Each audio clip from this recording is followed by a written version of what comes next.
আসসালামু আলাইকুম। Mamun telecom YouTube চ্যানেলে আপনাকে স্বাগতম। মামুন টেলিকমের পক্ষ থেকে আমি মোহাম্মদ মামুন মিয়া। আজকে আমি আপনাকে আরও একটি মাইক্রোসফট অফিসের গুরুত্বপূর্ণ বিষয় শেখাতে যাচ্ছি। কিভাবে আপনি টাইপ করে কিভাবে একটি শব্দ টাইপ করে আপনি এটাকে ডিজাইন করতে পারেন, কিভাবে সুন্দরভাবে ডিজাইন করতে পারেন সেই বিষয়ে আমি আপনাদেরকে শেখাবো। চলুন বন্ধুরা, ভিডিওটি শুরু করা যাক। ভিডিওটা শুরু করার পূর্বে আমি একটি গুরুত্বপূর্ণ কথা বলে নিই, যে কথাটি আমি প্রায় প্রত্যেক ভিডিওতে বলে থাকি। আমার ভিডিওটা না টেনে আপনি সম্পূর্ণ ভিডিওটাই দেখবেন, কেননা সম্পূর্ণ ভিডিও না দেখলে আপনি হয়তো আমার অনেক গুরুত্বপূর্ণ কথা মিস করে যাবেন। পরবর্তীতে আপনি কাজ করতে গেলে হয়তো আমার মতো কাজ করতে পারবেন না। সো আপনি ভিডিওটা সম্পূর্ণ ভিডিও দেখবেন। চলুন ভিডিওটি শুরু করা যাক। প্রথমে আমি মাইক্রোসফট অফিস ওয়ার্ড ডকুমেন্টস একটি বের করে নিই। মাইক্রোসফট অফিস ওয়ার্ড ডকুমেন্টস এটা আমি বের করে নিলাম, তারপর এটাকে ওপেন করে নিলাম।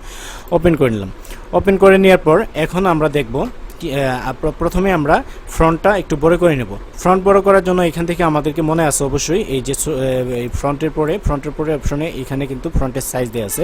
সো এখান থেকে আমরা এখান থেকে আমি লেখা যেহেতু ডিজাইন করব, তো সেই ক্ষেত্রে আমি এখান থেকে একটু বড় করে নিচ্ছি। এখান থেকে আমি 36 দিয়ে নিলাম। 36 দিয়ে নেওয়ার পর এখান থেকে আমরা টাইম নিউ রোমান সিলেক্ট করে দেবো। ইংরেজি লেখার জন্য আমাদেরকে টাইম নিউ রোমান বেস্ট, আমাদের জন্য software time new Roman. So আমি এখান থেকে টাইমস নিউ রোমানে ক্লিক করে দিলাম। টাইম নিউ রোমানে ক্লিক করার পর এইখান থেকে আমি এখন ইংরেজি কিছু শব্দ লিখব। ধরেন আমি একটা শব্দ লিখলাম,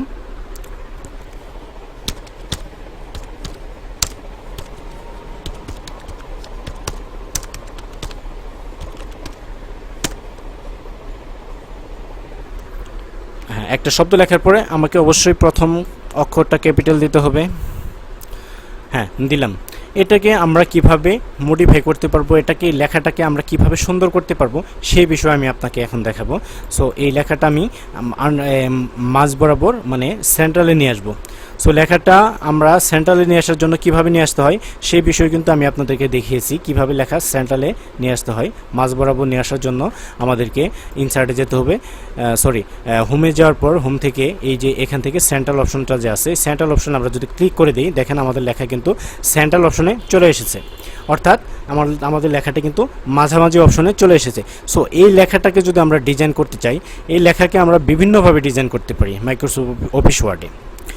সো এই লেখাটা যদি আমরা ডিজাইন করতে চাই, লেখাটা যদি আমরা কালার দিতে চাই, তাহলে কি করব? এই লেখাটা ধরেন আমার নাম মামুন একটা কালার হবে, টেলিকম একটা কালার হবে, সেন্টার একটা কালার হবে। আমরা এই তিনটা পার্থক্য করে মানে তিনটা ভিন্নভাবে কিভাবে কালার দিতে পারবো সেই বিষয়টাকে দেখে নিই। সো আমি এটাকে সিলেক্ট করলাম। সিলেক্ট করার পর এইখানে দেখতে পাচ্ছেন কালার এ নামের একটা অপশন আছে, এখানে কালার দেখেন নিচে লাল চিহ্ন দেওয়া আছে। এই পাশে যে একটা তীর মার্ক দেখতে পাচ্ছেন, এই মার্কে ক্লিক করবেন। যেমন এখানে লেখা আছে front colour change the text colour. এখান থেকে আপনি এখান থেকে যদি আপনি এখানে মাউসের লেফট বাটন ক্লিক করেন, লেফট বাটন ক্লিক করে দেখেন এখানে কিন্তু অনেক মানে কালার দেওয়া আছে, রং দেওয়া আছে। আপনি চাইলে এখান থেকে আপনার ইচ্ছা মতো একটি রং দিতে পারেন, যে কোনো একটি কালার দিতে পারেন, শুধু এই নামের উপরে যেটা আপনি সিলেক্ট করছেন শুধুমাত্র এটাই কালার হবে। সো আমি এখান থেকে যদি এই কালার দিয়ে দিই, কালার দিয়ে দেওয়ার পর দেখেন এটা কিন্তু অন্য একটা কালার হয়ে গেছে। তারপর যদি আমি টেলিকম সিলেক্ট করি, টেলিকম সিলেক্ট করার পর আমি এখান থেকে টেলিকমের একটা কালার দিব। সো কালার দেওয়ার জন্য আমাকে এখানে আবার এই যে কালার টেক্সটের ফ্রন্ট কালারে যেতে হবে, চেঞ্জ দ্য টেক্সট কালারে আমি ক্লিক করব। চেঞ্জ দ্য টেক্সট কালারে ক্লিক করার পর ধরেন আমি এখান থেকে এটা রেড না দিয়ে এখান থেকে হলুদ না, তারপর এখান থেকে এটা ব্যবহার করব। এটা ব্যবহার করলাম। তারপরে যে এখানে সেন্টার আছে, সেন্টারটা আমি সিলেক্ট করব। সেন্টার সিলেক্ট করার পর এখান থেকে আমি এই যে ফ্রন্টে ক্লিক করলাম। ফ্রন্টে ক্লিক করার পর দেখেন এখান থেকে আমি একটা কালার দিয়ে দিলাম, এই কালার দিয়ে দিলাম। দেখেন আমাদের কিন্তু এটা সম্পূর্ণই তিনটা ভিন্নভাবে কালার হয়ে গেছে। সো আমরা আমার নামটাকে ধরেন যে এই নামটাকে একটু বোল্ড করতে চাই, মোটা করতে চাই, সেই ক্ষেত্রে আমি কী করব? এটাকে বোল্ড করার জন্য আমাকে কন্ট্রোল বি, আমরা কিবোর্ডে শর্টকাট বাটন যদি ব্যবহার করি তাহলে কন্ট্রোল বি, দেখি আমি কন্ট্রোল বিতে চাপ দিয়ে দেখি কি হয়। কন্ট্রোল বিতে চাপ দিলাম, দেখেন আমার এখানে কিন্তু কন্ট্রোল মানে এই লেখাটা বোল্ড হয়ে গেছে। সো এটাকে যদি আমি মানে এমনি কম্পিউটার থেকে মানে মাইক্রোসফট অফিস ওয়ার্ড থেকে যদি বোল্ড করতে চাই, তাহলে হোম অপশনে গিয়ে এখানে যে বি লেখা আছে, যে এটা হচ্ছে বোল্ড, এই বোল্ড অপশনে ক্লিক দিলে কিন্তু আমার এখান থেকে আবার বোল্ড অপশনটা চলে গেছে। আর এইখান থেকে যদি আমি সিলেক্ট করি, তারপর এখান থেকে যদি বোল্ডে আমি ক্লিক করি, তাহলে দেখেন আমার লেখাটা কিন্তু অনেক মোটা হয়ে গেছে। তারপর এই লেখাটা যদি আমি বোল্ড করতে চাই তাহলে এই লেখাটা সিলেক্ট করার পর কিবোর্ডের শর্টকাট মেনু কীভাবে কিবোর্ডের শর্টকাট মেনু ব্যবহার করে বোল্ড করা যায় কীভাবে আমি এর আগে বলেছি। সো এখানে কন্ট্রোল বিতে আপনি চাপ দিবেন, কন্ট্রোল বিতে চাপ দেওয়ার পর দেখেন এখান থেকে কিন্তু এটা আপনার বোল্ড হয়ে গেছে। তারপর সেন্টার যদি আপনি এখান থেকে বোল্ড করতে চান তাহলে কন্ট্রোল বিতে চাপ দিলে আপনার এটা বোল্ড হয়ে যাবে। সো এখান থেকে আমি কন্ট্রোল বি না দিয়ে এখান থেকে বিতে অপশনে মানে এই বোল্ড অপশনে ক্লিক করে দেখাচ্ছি। দেখেন আমাদের এখানে কিন্তু এই লেখাটা কিন্তু মোটা আকারে হয়ে গেছে। তো এইখান থেকে যদি আপনি এটা আরও ফন্ট সাইজ একটু বড় করতে চান যে না আমার এই লেখাটা ছোট হয়ে গেছে আমি এটা আরেকটু বড় করব কিংবা আরেকটু ছোট করব, এটা কিভাবে করবেন? সো লেখাটা সিলেক্ট করার পর এই যে এখান থেকে ফ্রন্টের ডান পাশে দেখেন লেখার যে সাইজ দেওয়া আছে এখানে 36, এখান থেকে আপনি চাইলে কমিয়ে নিতে পারেন, চাইলে বাড়িয়ে নিতে পারেন, আপনি ইচ্ছা মতো আপনি যেটা খুশি সেটা এখান থেকে ব্যবহার করতে পারেন। সো এখান থেকে আমি 48 দিয়ে নিলাম, 48 দিলে আমার সম্পূর্ণ পেজে আসছে লেখাটা। সো এখান থেকে যদি আমি এটা সিলেক্ট করে এটাকে নিচে আন্ডারলাইন দিতে চাই তাহলে কি করব? নিচে আন্ডারলাইন দেওয়ার জন্য আমি এখানে ইউ ব্যবহার করব, ইউ দিয়ে দিলাম। দেখেন আমার এখানে কিন্তু 3টা কালারভাবে 3টা জায়গায় কিন্তু এখানে সুন্দরভাবে বসে গেছে, সুন্দরভাবে কিন্তু এখানে আন্ডারলাইন বসে গেছে। সো এটাকে যদি আমরা একটু ইটালিয়ান সাইজ করতে চাই, ইটালিয়ান সাইজ করার জন্য আমাদেরকে কি করতে হবে? ইটালিয়ান সাইজ করার জন্য আমাদেরকে কিবোর্ডের শর্টকাট মেনু মানে কিবোর্ডের শর্টকাট বাটন কন্ট্রোল আই ব্যবহার করলে কিন্তু আমাদের এখানে ইটালিয়ান সিস্টেম হয়ে যাবে। আরেকটা উপায় হচ্ছে আমরা এখান থেকে যদি এই আই বাটনে সিলেক্ট করার পর আই বাটন যদি ক্লিক করি দেখেন আমাদের এখান থেকে কিন্তু ইটালিয়ান সিস্টেম হয়ে গেছে। এটা কিন্তু একটা অনেক সুন্দর একটা ডিজাইন হয়েছে।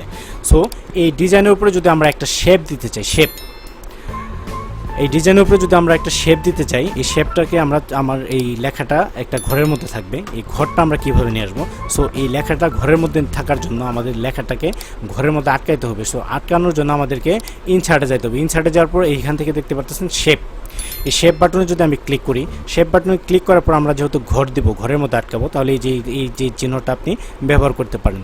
কিংবা এখান থেকে আপনার ইচ্ছা মতো পছন্দ মতো একটা শেপ নিয়ে আপনি এই লেখাটা উপরে বসাতে পারেন। সো আমি ধরেন এই ফ্রন্টটা আমি এখানে ইউজ করব। এই ফ্রন্টটা ইউজ করার জন্য আমি এখান থেকে ফ্রন্টটা নেওয়ার পর এখান থেকে এটা দিলাম, এটা দেওয়ার পর যদি এখানে আমি ছেড়ে দেওয়ার পর দেখেন এখানে কিন্তু আমার ফ্রন্টটা কিন্তু অনেক সুন্দর আকারে আসছে। আসার পরে কিন্তু আমাদের লেখাটা কিন্তু নিচে চলে গেছে, আমাদের লেখা কিন্তু আর উপরে নাই। সো এই লেখাটা কেমন আমরা করব? আর এই যে ফ্রন্টের যে এগুলা দেখতে পারতেছেন এগুলা কিন্তু অনেক চিকন হয়ে গেছে। এটা যদি একটু মোটা করতে চাই তাহলে আমাকে এই শেপ আউটলাইনে ক্লিক করতে হবে। শেপ আউটলাইনে ক্লিক করার পর এখান থেকে দেখতে পারতেছেন ওয়েটের মধ্যে থেকে এখান থেকে একটু মোটা করে দিতে পারবেন আপনি চাইলে। এখান থেকে আমি মোটা করে দিলাম। মোটা করে দেওয়ার পর দেখেন আমাদের লেখাটা কিন্তু এই নিচে আসছে, এই উপরে যদি আমি বসাই আমাদের কিন্তু লেখা চলে যায়। এই লেখা নিয়ে আসার জন্য আমি কি করব? এই লেখা নিয়ে আসার জন্য ফ্রন্টটা আমাদের শেপ বসানোর পরে এখানে যে দেখতে পারতেছেন এখানে লেখা আছে টেক্সট ওয়ার্পিংয়ে যদি আমি ক্লিক করার পর এখান থেকে আমাদেরকে সিলেক্ট করে দিতে হবে। এই যে দেখেন এখানে আছে ইন লাইন উইথ টেক্সট অনুসারে লাইন অনুসারে থাকবে, তারপর স্কোয়ার, তারপর হইতেছে ট্রিক্ট, তারপর হইতেছে বিহাইন্ড দ্য টেক্সট। এখানে দেখেন এটা কিন্তু নিচে পড়ে গেছে। সো আমি যদি এখানে ক্লিক করার পর দেখেন আমার নামটা কিন্তু উপরে চলে আসছে, আর শেপটা যে আমি দিলাম শেপটা কিন্তু মানে আমার লেখাটা কিন্তু উপরে আসছে, শেপটা কিন্তু আমার নিচে চলে গেছে। আমি আবারও দেখিয়ে দিচ্ছি। আমি আবার এটা কপি করলাম, কপি করার পর এখানে আমি নিচে পেস্ট করে দিলাম। এখান থেকে আমি শেপটা বাদ দিয়ে দেব, সরি এই শেপটা আমি বাদ দিয়ে দেবো না, নতুন আমি আরেকটা শেপ নিয়ে আসছি। এখানে আমি আরেকটা কিছু লিখি। সো এখানে যদি আমি লিখি বাংলাদেশ,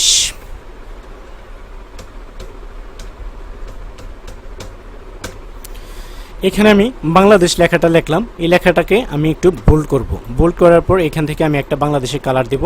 সো বাংলাদেশে একটা কালার দিয়ে দিলাম। এখানে দেওয়ার পর আমি এই লেখাটাকে আর একটু সাইজ বড় করে নেব। ধরেন এটা আমি 72 সাইজ দিয়ে দিলাম। 72 সাইজ দিয়ে দেওয়ার পর এখান থেকে আমি এটাকে ইটালিয়ান সাইজ করে নেব। তারপর এখান থেকে আন্ডারলাইন, নিচে একটা আন্ডারলাইন মার্ক করে দেব বাংলাদেশ।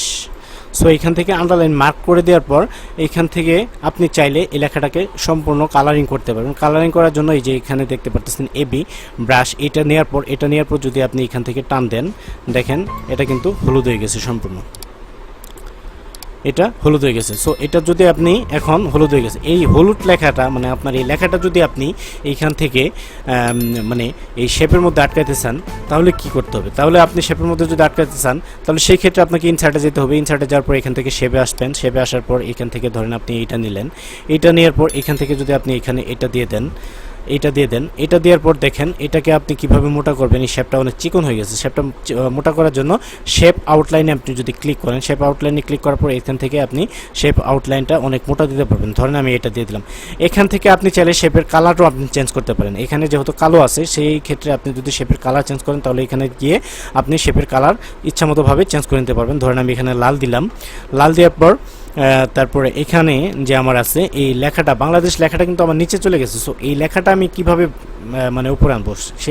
এই লেখাটা উপরে আনার জন্য আমাকে এই টেক্সট ওয়ার্পিংয়ে যেতে হবে। টেক্সট ওয়ার্পিংয়ে যাওয়ার পর এখান থেকে আমাকে বিহাইন্ড দ্য টেক্সট, এই যে দেখতে পারতেছেন উপরে বিহাইন্ড দ্য টেক্সটে ক্লিক করতে হবে।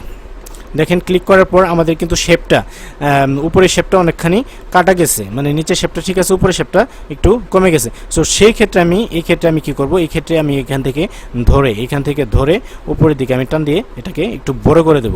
এখান থেকে টান দিয়ে এটার উপরে একটু চাপিয়ে দেব। দেখেন এখান থেকে আর একটু চাপিয়ে দেব আমি। দেখেন আমার এখানে কিন্তু মানে শেপটা কিন্তু অনেক সুন্দর হয়ে গেছে। এইভাবে কিন্তু আপনি লেখা ডিজাইন করতে পারেন, শেপ নিয়ে কাজ করতে পারেন এবং লেখার মডিফাই চেঞ্জ করতে পারেন মাইক্রোসফট অফিস থেকে। তারপরে এখান থেকে আপনি চাইলে ফ্রন্ট চেঞ্জ করে বাংলাদেশের লেখাটা, বাংলাদেশ যে লেখাটা আছে এই লেখাটাকে আপনি ফ্রন্ট চেঞ্জ করে ডিজাইন চেঞ্জ করতে পারেন। আপনি কীভাবে ডিজাইন চেঞ্জ করবেন সেই ক্ষেত্রে আমি আপনাকে দেখিয়ে দিচ্ছি।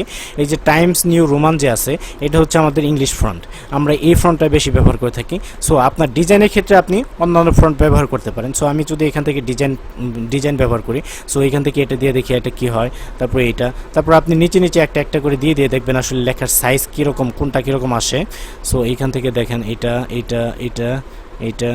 দেখেন এক একটা লেখার ধরন কিন্তু এক এক রকম।